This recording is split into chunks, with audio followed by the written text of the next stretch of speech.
Okay, thank you, Harry. I should say Professor Emeritus Harry Glasbeek. Thank you for joining us today. And I just had basically three questions about the chapter to help animate and maybe to help clarify some of the issues in the chapter that we're reading. The first is simply, why did you write the chapter? What was the drive behind the chapter? I guess apart from wanting to have something to do during the pandemic, uh, it was just the notion that what we had on our hands was, and which was obvious to everyone, a health problem, which was a public health problem, and which clearly was going to require coordination and mutual support by members of society. And as soon as you use that kind of expression, what becomes obvious is that you live in a capitalist society, and by that I just simply mean where a few people own much of the wealth in the country, and are able to dictate the terms and conditions on which all others live. And in Canada, that's very pronounced. The number I like to use is that something like 86 people, which is sort of like as I'm talking, I'm in a mid-sized apartment building in Toronto that would have roughly that number of people in it. Mm-hmm.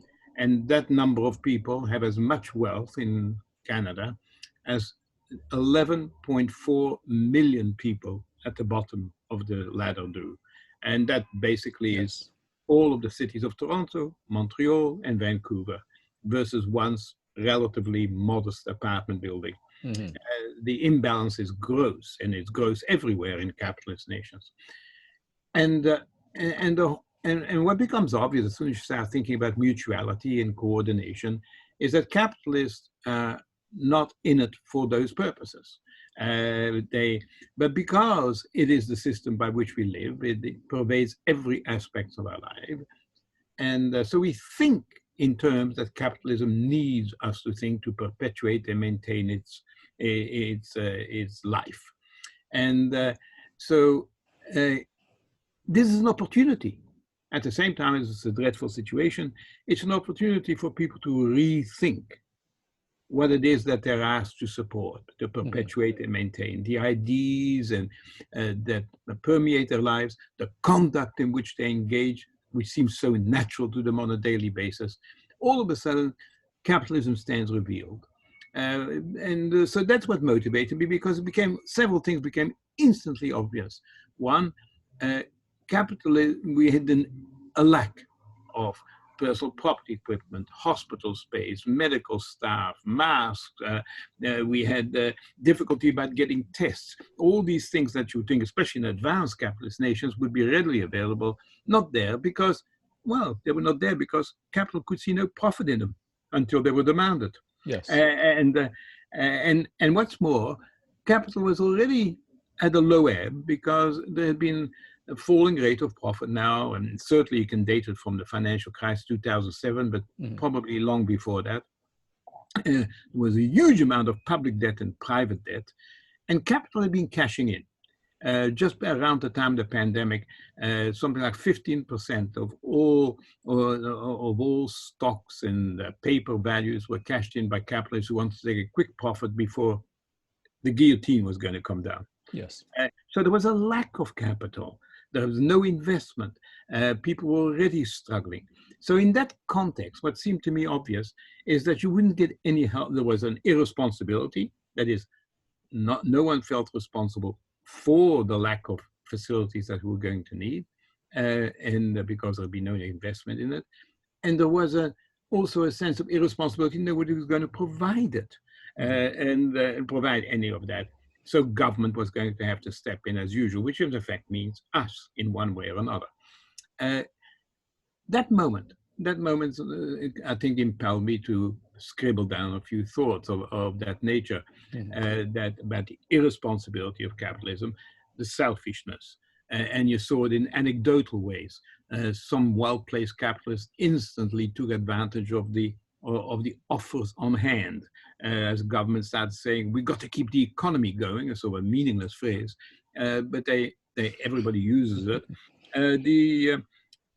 So by which they meant they've got to keep capital safe. Mm-hmm. And as they did that, some people were sort of absolutely diving into the trough of money, which was being filled up with cash, and they wanted it. Some of the people who had led us to the pandemic, aircraft carrier, cruise liner operators, hospitality sectors, all these people where the virus sort of flourished, were the first people to dive in and get some money from us. Other people who had nothing to do with it took money. Private individuals cashed in by selling shares before they went down as the economy was closing down. Yes. So there was an obvious selfishness everywhere. That should draw attention to people, to a system that they're because they're all going to feel the responsibility in direct ways. We're all isolated. We're all struggling in one way or another with our new lives. Some people are becoming very ill. Some people are dying. So people are dealing with all this. They're feeling all the impact and have none of the responsibility. They're not the ones who didn't provide the personal property equipment. They're not the ones who are not investing. They're the ones who are just taking the hurt. So I thought this is an opportunity to show people that we don't live in a mutual society. We don't live in a democratic society. We live in a capitalist society. That means a selfish society, one which doesn't provide for needs. And that's the other thing that we instantly saw. We saw instantly that some people can work at home. And the reason is because we don't care where they work. It doesn't really matter to us. Yes. The people who need to be at work are the people who actually provide for our needs. And our health, our housing, our food, they're the ones who must work, the ones who clean the place, the people who look after other people's illnesses, the healthcare workers, and so on. They must, and of course, again, the contradiction became obvious. They became essential workers. We never heard that mentioned before. Janitors were essential, garbage collectors were essential, dock workers are essential, truck drivers are essential, healthcare workers are obviously essential. They're all essential.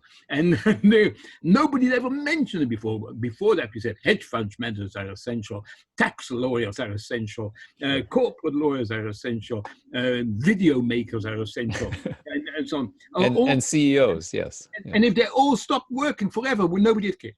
Nobody would care. So that is something that comes out of this, and people should pay attention to it. It's not just a moment.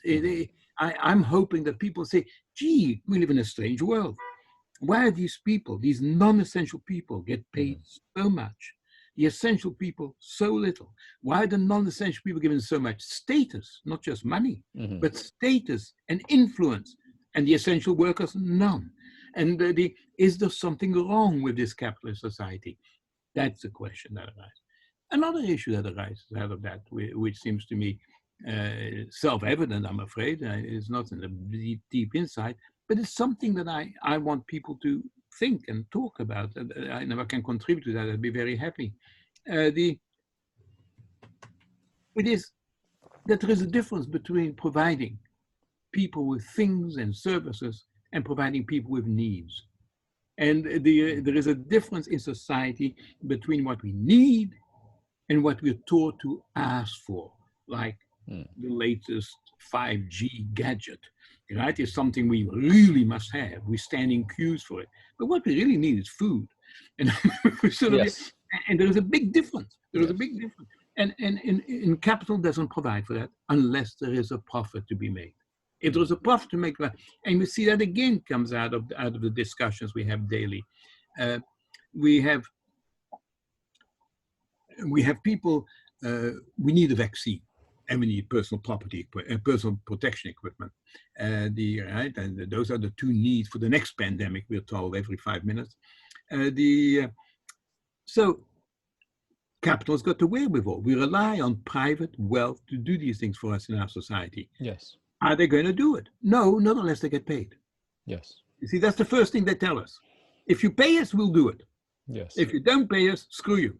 And now, again, that ought to arrest people's attention.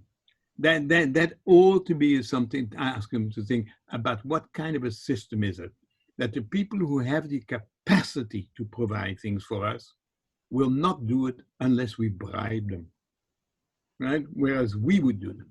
And the reason for that, and I'll speak as a lawyer if I might for a minute, we see it in law. Law doesn't require you to help anyone. It would in a non-capitalist society, but law will actually let Sure. you die.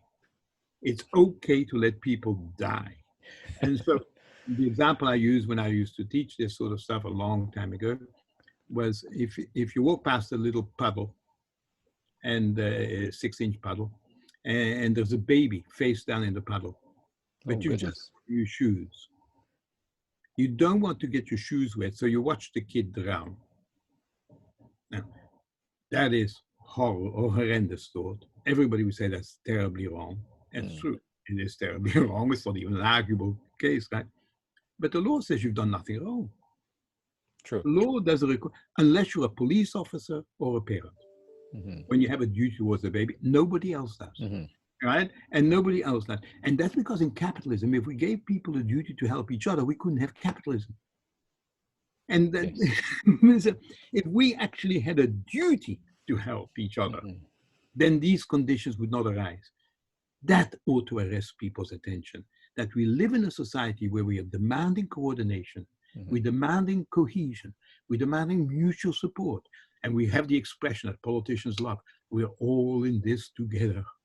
We're all, if we really want to live like that, if we really want to live, capitalism stands in the way. Yes, yeah. You said it well in the paper or in the chapter when you said clearly corporations or private enterprises don't believe that they have any responsibility to contribute to economic or social welfare, right? To any of the needs of the society, right? As you say, unless they're paid. Yeah. Unless they're paid. Yeah. So what we see instantly, and for instance, we see it here. We in Canada, we like to think of ourselves so a compassionate alternative society because we compare ourselves with Alabama at all times. As we do that, we see the Trudeau government offering money to private corporations to make masks. Right? Yes, it's the car company, right? I think is company General Motors. Yeah, and which refuse to do it unless you give them money. Yes. They have the assets, they've got the machines, they've got the trained labor. Yeah. But no, and unless there is money. For vaccines, huge amounts of money are being spent by every government in the world. Yes. Trying to get researchers to do the work. Otherwise, they will be making Viagra products. And that's where the profit lies. They don't care about vaccine. And you see it by contrast, of course. Everybody knows the examples, but many years ago, when John Salk found the vaccine, polio vaccine. For polio, yes. Mm-hmm. He gave it away. Yes, yeah. And that's unthinkable today. And and same thing with the measles vaccine, by the way. And that was made available, but nothing else is. I saw that Trump's administration has already contracted with Pfizer that if they should get a vaccine, they'll buy it all. And then the government will make it freely available, but nobody will disclose what Pfizer will be paid. Of course, yeah. So you see, so again, going back to your question, that's why I wrote it. I want people to see these contradictions as they prepare themselves for the renewal of our social relations. But I guess, and then the second question would be, what's the main takeaway? Because it seems like from this conversation and from reading your chapter, the main takeaway is I think you're almost suggesting there's a blindness on the part of the marginal, of these, of the worker, of the person who's now reframed as essential, but they themselves perhaps don't understand if you will, the exploitation. I feel that there's an aspect of that in your chapter, that there's a blind spot that people have. That may be due to the way I wrote it, I guess, but it's not what I meant. I would have said I think people are aware that they're being exploited at all times, because work is a very strange relationship, because we think of what we do at work. We go to work because we have to. Yes. And therefore, it's not a voluntary thing. The best we can hope for is that we can choose a place of work, not whether or not we work. Yes. And so we go to work, and we agree to terms and conditions. Sometimes we have a bit more leverage than at other times. Depends on whether you're unionized, depends on what kind of particular skill you have. But basically, most people don't have much leverage at all, because there's fierce competition for any one job. And but having said that, there are many things which teach the worker every day that that workers are in fact inferior, and that's the expression labor lawyers use, by the way. They refer to the contract employer as being a superior-inferior nexus relationship, I see. and where it's a contract of subordination is the other expression we use, and workers feel that they may not have the words, Mm-hmm. but they feel that because, first of all, they're paid in arrears. That is, they're not trusted. They must first do the work before they get paid. Oh, I see. Right? Now, I can't buy anything from Loblaws without paying up first, and but they can buy my labor and pay me later. Yes. And that, of course, basically, there is a bigger argument there, but that's to keep people in debt at all times. And so that they must continue to work, and they must perform and continue to work.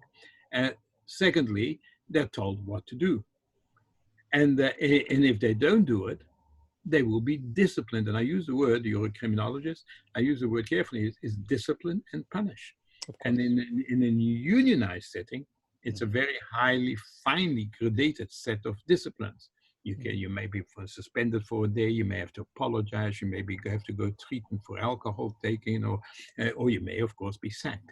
And so there's a whole series of punishments that are devised, private punishments doled out by private actors to other private actors. So I think to say that people are not aware of the fact that they're exploited would be wrong. And if I gave that impression, I'm wrong. Mm-hmm. What I would say, however, no, it's not that I think you're wrong, but I think you're right in the sense that the imagination of being essential and being heroic has been taken up by, I think, workers, right? So in that sense. Yes, and that's been very important. That shows you some of the cleverness and the deception of capitalism as it perpetuates itself. We're instantly calling people heroes. Mm-hmm. But they have no choice. A hero is a choice, almost by definition, right? A hero is a person who takes a risk that he doesn't have to take. Yes, and that's why we consider them admirable. And so these people must go to work because they were in those parts of the economy that were not closed down because we couldn't afford them. They provide for needs. Mm-hmm.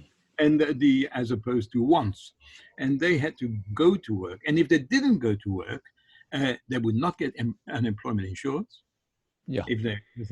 And they would be very dubious about getting SERBs because it wouldn't be COVID-19 which has caused their separation.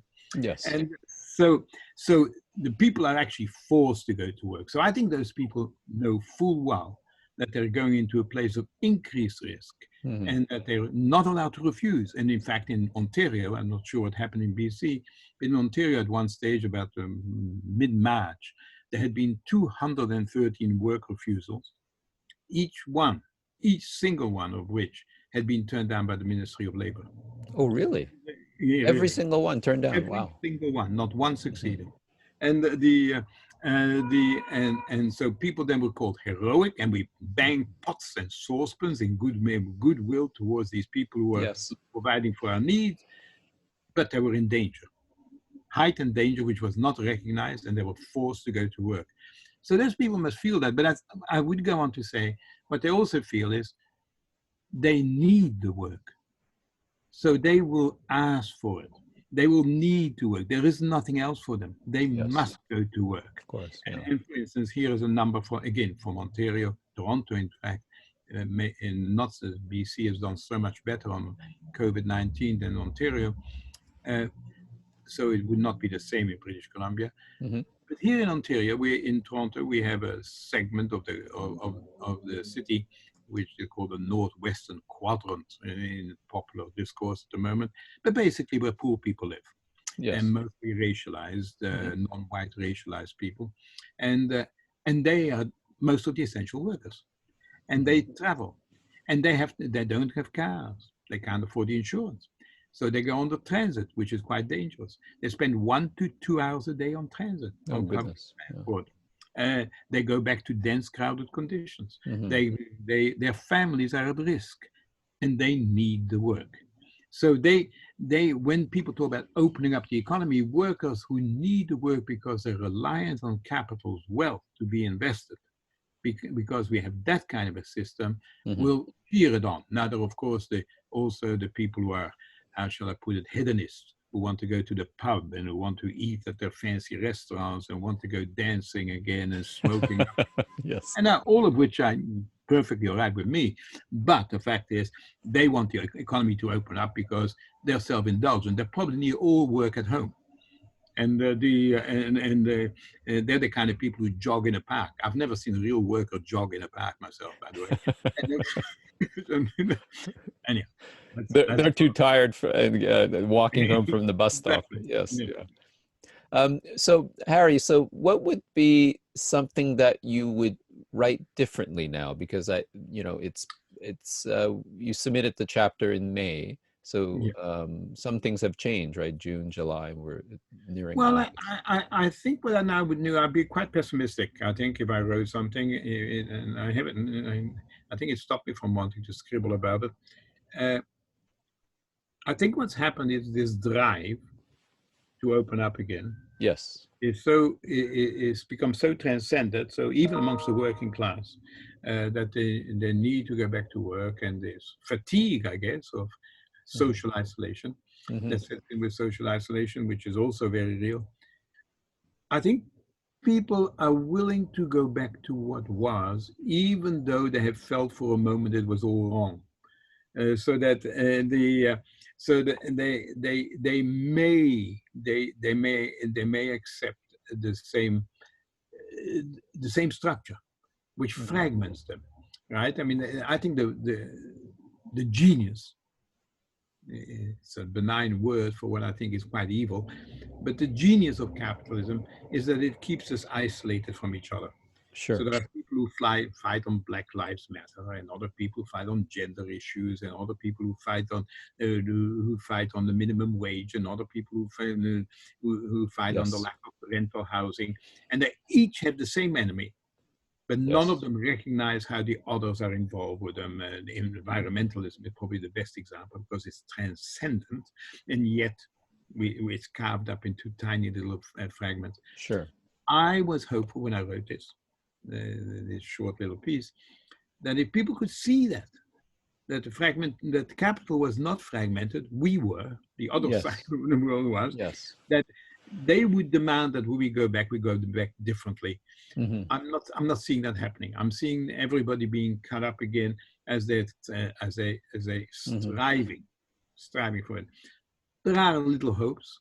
It may be that we get a universal basic income variety, so which might, if it's properly enacted and if it's properly commanded, might lead to more leisure for people. That is, they might be able to take off from work and get re-educated in a way that will make their life a little richer, not Yes. just money terms, Yes. but richer. That is plausible, and it may happen in some nation states. I don't think it will happen in Canada because we're too close to the United States. But it's there are little straws in the wind of that kind. But basically, what I see at the moment, people desperate to have it all over with, and that desperation Sure. is going to leave them splintered. And people are willing to do anything to get back to what they see I'm as afraid so. normal. And that's how I feel at the moment. You've got me on a down day. Well, no, yeah, okay. I was going to say, don't be down, Harry. Don't be down. Uh, yeah, there's there's future struggles for us to be involved in. So Mm, don't mm, despair, as they say. mm. Well, Good. Harry, thank you so much for that. I think that's very clarifying, and it really helps, I think, put into focus the main features of your chapter. Thank you so much for that. Absolutely, my pleasure. I hope your students enjoy you. Okay, thank you. Bye bye now.